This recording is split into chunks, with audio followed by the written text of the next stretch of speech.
আজ তোমাদেরকে দেখাবো আমার আদি শ্বশুর বাড়ি। অনেক পায়রা আছে জানো তো এখানে।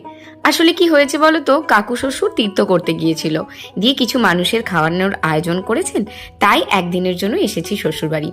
এই সুযোগে ভাবলাম তোমাদেরকে একটু দেখিয়ে নি বাড়িটা।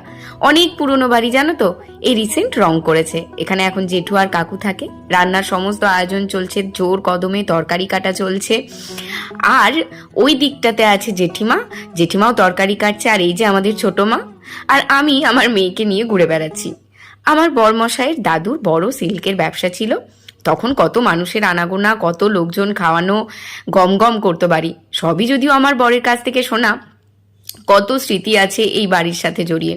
আমি তো আর থাকিনি, তাই আমি জানি না, তবে শুনতে খুব ভালো লাগে জানো তো যখন গল্প করে। আচ্ছা, নেক্সট পার্টে কি খেলাম, কি কি আয়োজন হয়েছিল সেটা দেখাবো। আজ এখানে ভিডিওটাকে এন্ড করছি। আর তোমাদের কেমন লাগলো ভিডিওটা অবশ্যই জানিও কমেন্টে। টাটা।